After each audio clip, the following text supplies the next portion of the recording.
Secure assessment tasks certainly include exams, so where we proctor students to make sure they're not doing things we don't want them to do, not using AI in ways we don't want them to. That's assessment security, and we would look to deploy those across a degree program at points where it really matters.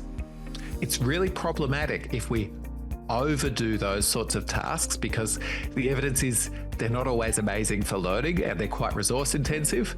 But if we don't do enough of them, we have very significant problems for assurance of learning. Now, exams aren't the only approach. There's been a big rise in interactive oral assessment lately, where you talk with students about their work. It has to be interactive to have this assurance purpose, because otherwise students can just get AI to prepare them for the talk you want them to give and they'll just read a script.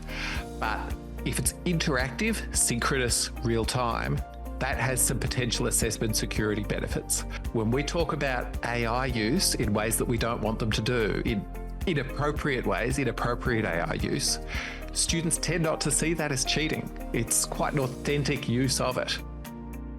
Instead, I actually think I want to take our thinking towards validity. And we don't mention the word validity there, but it's really the thing underpinning the whole piece. In its simplest terms, validity is, are we assessing what we mean to assess? If we say this task assesses these outcomes, does it do that? And what evidence do we have that it actually assesses them? And then finally, we can't substitute all of our assessments of disciplinary outcomes with assessments of AI use or critique outcomes. So if we used to have learning outcomes around your ability to do certain work in the field of economics yourself, and instead of doing it yourself, we say you can use AI to do it for you and then you judge the outputs of it. Those are very different learning outcomes we're now assessing. We're assessing what we would call evaluative judgment, your ability to make decisions about the quality of work of yourself and others, rather than assessing the ability to do something yourself.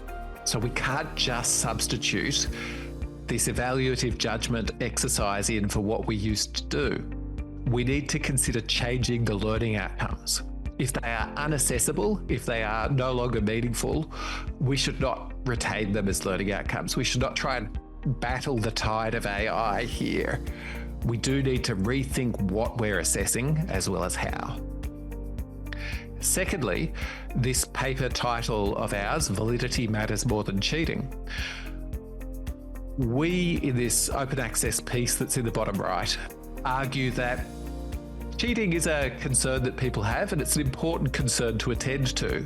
But the main reason why cheating matters is that it stops us from being able to make a good judgment of what students are capable of. And that judgment is the ultimate goal of assessment. Cheating is only one thing that factors into that judgment. If we change tasks to stop cheating, but make them worse for validity reasons, we've just weakened the overall validity of the task in trying to stop cheating. We also want to think towards the future. We have this concept of future authentic assessment, which is assessment that represents the likely futures. We want to assess for our students' likely future rather than our past. You may be familiar with the concept of scaffolding.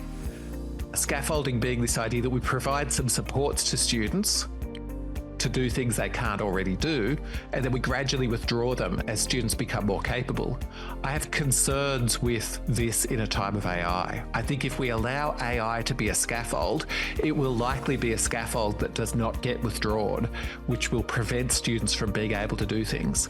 Instead, I would argue we should take a reverse scaffolding approach, where students can use AI only for things they can already do themselves. If we let them use AI too early, they may never develop those capabilities. Or, to put it a bit more technically, AI tools for production don't respect the zone of proximal development.